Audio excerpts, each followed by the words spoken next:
Imagine standing at the base of a mountain that looks like a gentle hill, a place where families take selfies, tourists sip hot chocolate, and a train chugs cheerfully to the top.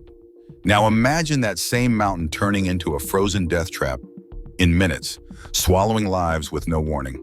This is Mount Washington, New Hampshire, a 288-foot peak that's killed more people per foot than any other mountain on Earth. My name is Alex Harper, a hiker and storyteller from Concord, New Hampshire, and today I'm taking you on a journey into the heart of this deceptive killer. Through my own near miss on its slopes, real-life tragedies, and lessons from those who never made it home, we'll uncover why Mount Washington is the deadliest small mountain in America and what it teaches us about respecting nature. Buckle up, because this story will grip you until the end.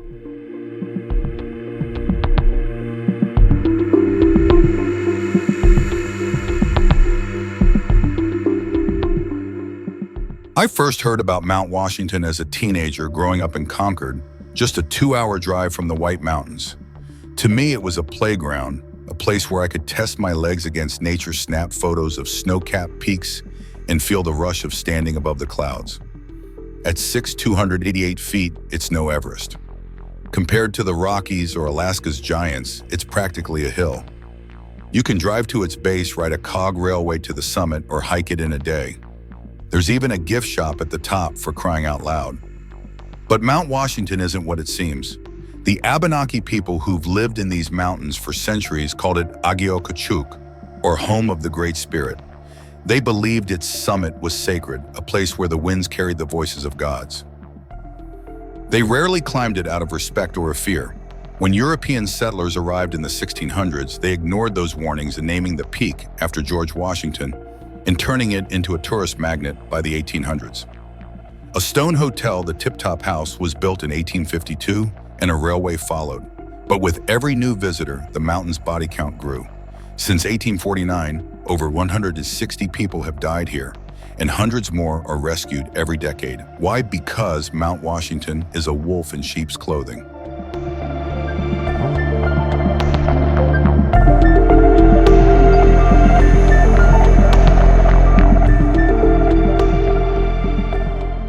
Let's break it down. Mount Washington's danger isn't its height, it's the weather. This mountain sits at the crossroads of 3 major storm tracks, creating a meteorological nightmare. Winds have hit 231 miles per hour, strong enough to rip a house apart.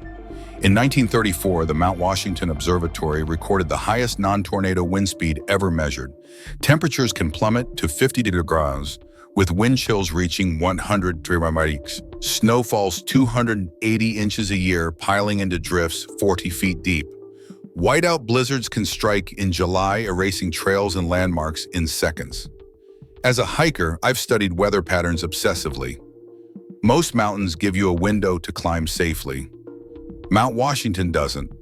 A sunny morning at the base can turn into a frozen hell at the summit before you've had lunch. The trails are no joke either. Routes like Tuckerman Ravine are steeper per mile than parts of Denali. Above 400 feet, you're exposed, no trees, no shelter, just rocks and cliffs. An 8-hour hike can stretch to 12 if you lose the trail run out of light or get pinned down by wind. And yet the mountain's accessibility, its proximity to Boston, its tourist-friendly vibe, makes people think it's easy. That's the trap.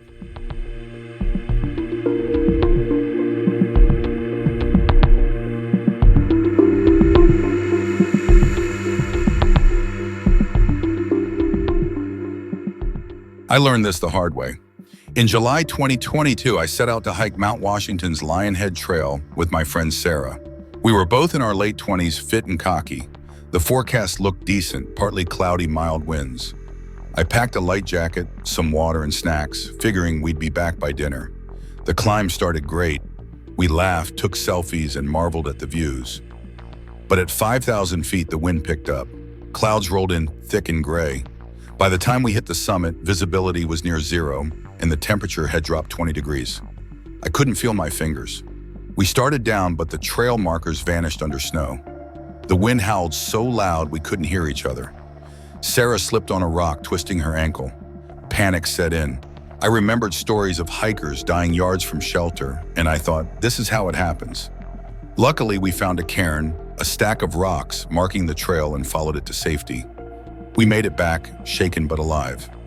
That day changed me. I realized Mount Washington doesn't care about your experience or your plans. It's a force of nature and it demands respect.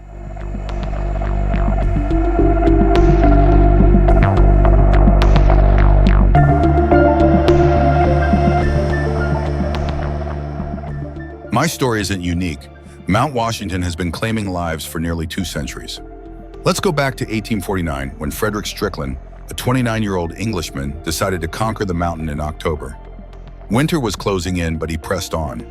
He reached the summit, but on the way down, he lost the trail in a ravine. The wind and clouds erased all landmarks. Alone and frozen, he collapsed in a riverbed where his body was found days later. His death was a warning one the mountain would repeat. 6 years later, in 1855, Lizzie Bourne, a 23-year-old with a heart condition, set out with her uncle and cousin to watch a sunrise from the tip-top house. They wore heavy Victorian clothes, useless against the cold. As night fell, the weather turned brutal. They built a stone shelter, but it wasn't enough. Lizzie died of hypothermia just 200 feet from the tip-top house. When the fog cleared, her family saw how close they'd been to safety. That tragedy haunts me. It's a reminder that Mount Washington can kill you inches from salvation.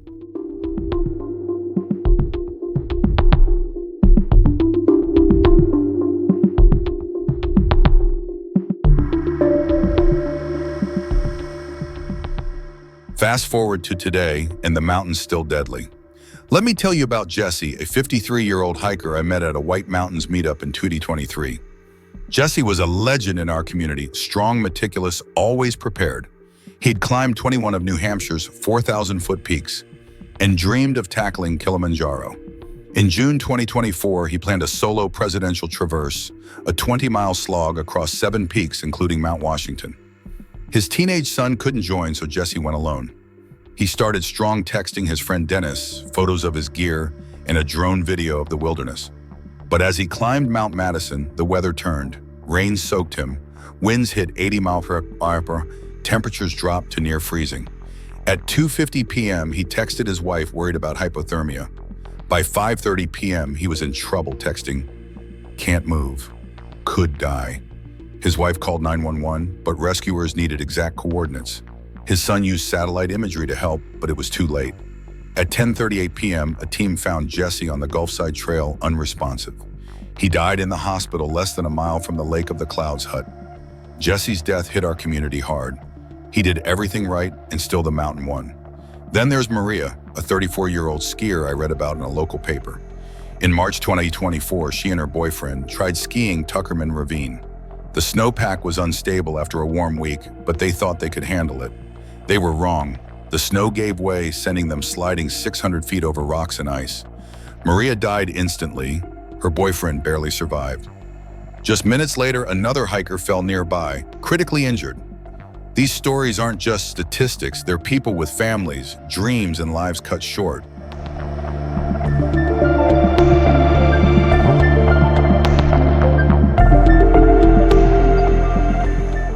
So why does Mount Washington keep killing?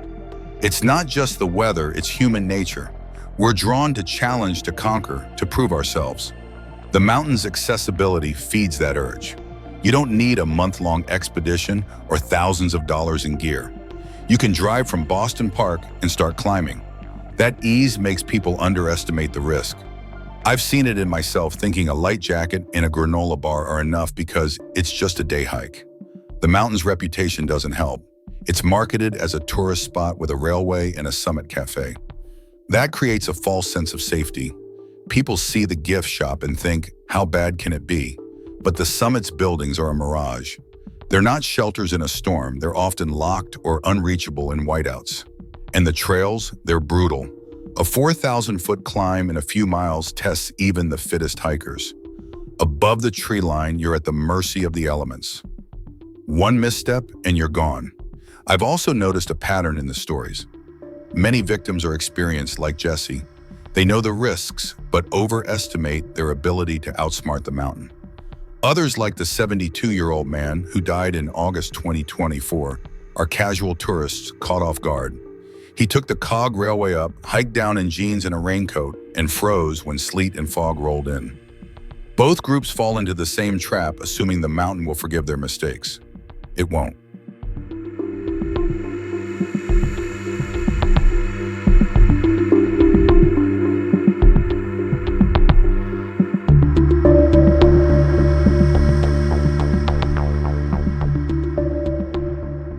To make this real, let's talk about the Conway Hiking Club, a group I joined in 2021.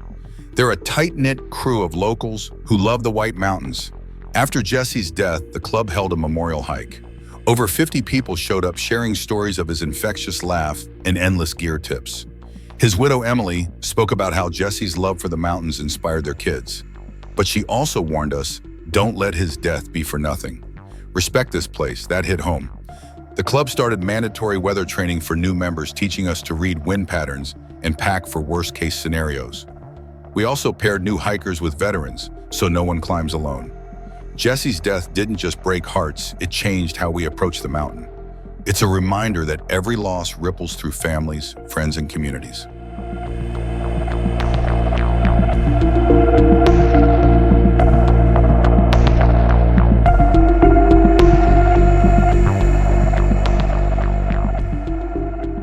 Mount Washington isn't just a mountain, it's a mirror. It shows us our strengths, our hubris, and our fragility. As a hiker, I've learned that nature doesn't bend to our plans. You can have the best gear, the sharpest skills, and still lose. The mountain teaches humility. It's not about conquering, it's about coexisting. Every step is a negotiation with the wind, the ice, the cold. This applies beyond hiking. In life, we face challenges that seem manageable, new jobs, relationships, big dreams. But like Mount Washington, they can turn brutal without warning. The lesson is preparation, respect, and knowing when to turn back. I think about Jesse, who pushed on despite the rain, and Lizzie, who was so close to safety. Their stories aren't just tragedies, they're warnings to listen to our instincts and respect forces bigger than us.